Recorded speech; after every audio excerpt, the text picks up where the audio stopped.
Assalamualaikum warahmatullahi wabarakatuh.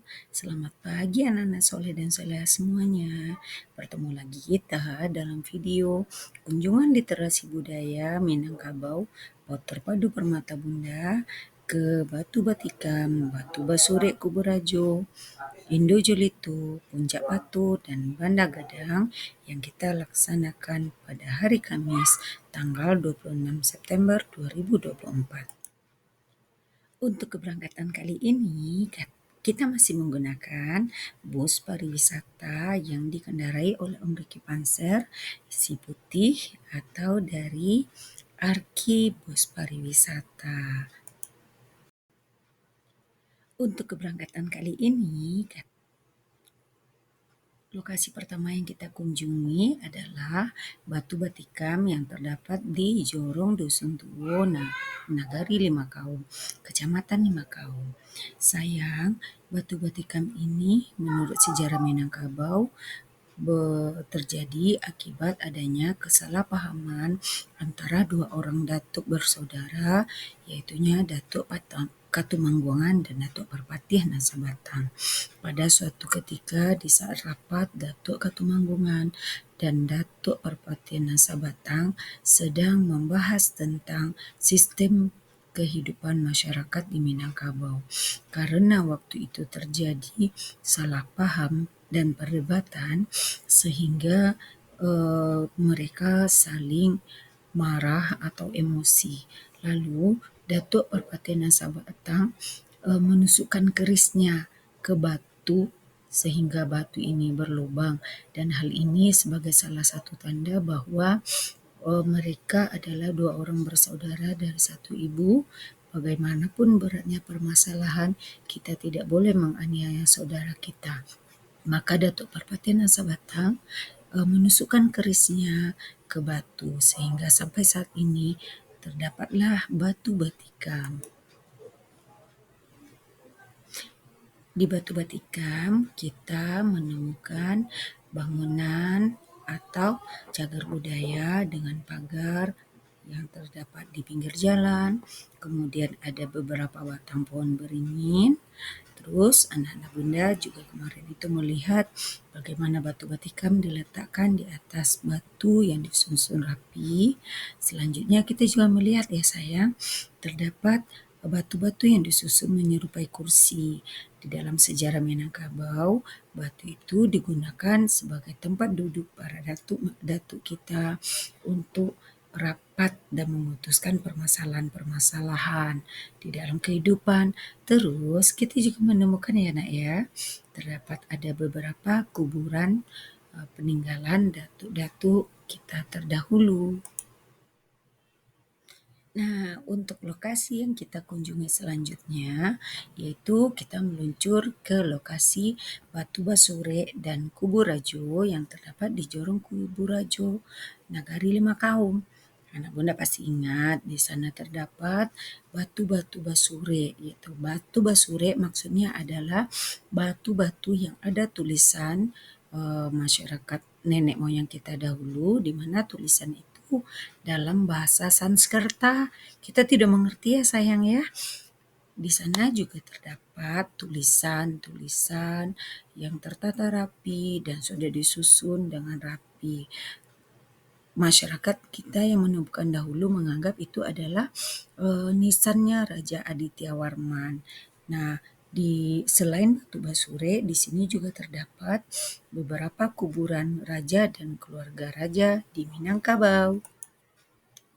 Nah, ini terdapat beberapa foto kegiatan kita waktu kita singgah di Batu Basure dan Kuburajo.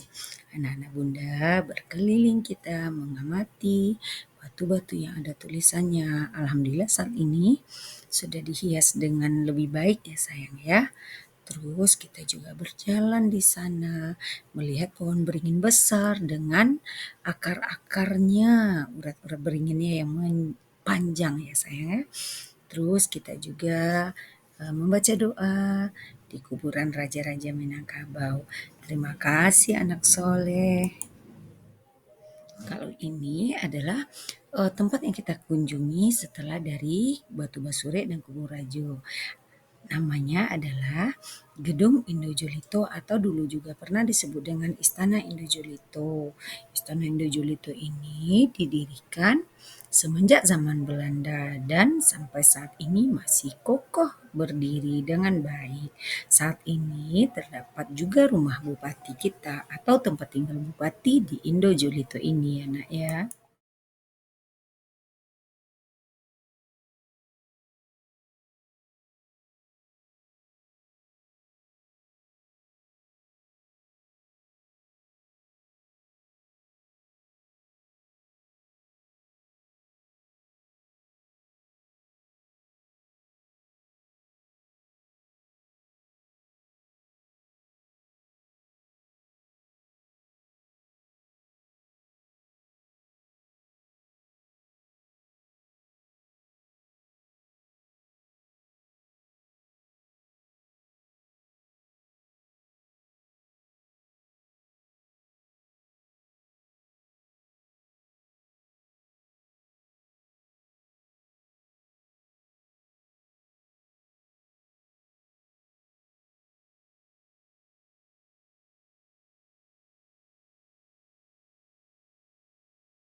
Tempat yang kita kunjungi berikutnya adalah Puncak Batu yang terdapat di Bukit Marapalam.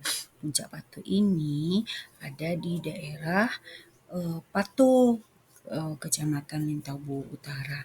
Nah, anak bunda pasti ingat kita jalan mobilnya jauh, terus nanti kita lewat perkampungan, di mana di daerah Sungayang, daerah Tanjung dan Andale kita melihat banyak rumah gadang di pinggir jalan ya sayang ya. Setelah itu jalannya mendaki tinggi sekali sampai kita di Puncak Batu. Sampai di Puncak Batu, kita mendaki jalan berbelok-belok. Kita mengelilingi bukit. Siapa yang masih ingat di foto ini? Bunda-bundanya sama anaknya berpegangan menggunakan tali ya sayang ya. Biar kita jalannya sama-sama, jalannya tertib dan juga tidak terjatuh. Setelah sampai di puncak, kita menemukan sebuah bangunan yang ada gonjong, tetapi di tengahnya seperti atap surau. Nah, ini namanya balai-balai. Terus kita makan di sana, kita duduk sama-sama, makan, melukis, dan berfoto. Di Puncak Batu ini kita melihat ada sebuah tugu yang lucu. Ada warna merah, kuning, dan hijau yang tandanya di sana tempat dibuat Sumpah Satya Bukit Marapalam. Disitulah disepakati yang namanya adat Basandi Syara, Syara Basandi Kitabullah sebagai falsafah hidup orang Minangkabau. Di sini kita lihat anak bunda duduk juga seperti duduknya datuk kita. Terus di Puncak Batu ini udaranya dingin sekali. Karena waktu itu kabut tebal, kita tidak bisa melihat ya sayang ya. Tapi setelah kita akan turun, kabutnya mulai berkurang. Dan pemandangan Puncak Batu yang penuh dengan pinus-pinus, pohon-pohon indah bisa kita lihat. Kenapa Bunda mau mengajak anak-anak Bunda ke Puncak Batu? Supaya kalian lebih tahu tentang budaya Minangkabau. Karena waktu sholat zuhur sudah masuk, sebelum kita pulang dari Puncak Batu menuju ke Batu Sangkar, kita singgah dulu di bangunan ini kan. Bangunan ini adalah sebuah masjid yang namanya Masjid Baitur Rahman di sungai yang masjidnya bagus, berwarna hijau, udaranya sejuk, pemandangannya menyenangkan dan lapangannya luas. Di sana anak-anak Bunda juga sempat bermain air ya sayang ya. Ini lokasi terakhir yang kita kunjungi, yaitu Banda Gadang yang terdapat di Nagari Minangkabau Sungaiang. Pemandangan di Banda Gadang ini bagus ya nak ya. Terus kita sama-sama juga melihat banyak air di sini. Jadi Banda itu adalah sungai kecil atau saluran air yang dialirkan untuk menuju ke sawah-sawah. Kita salut ya melihat di sana banyak orang berjualan, terus airnya banyak, ikan-ikannya juga banyak. Senang ya nak ya kita di sini. Di kiri kanan juga banyak sawah dan perbukitan yang indah.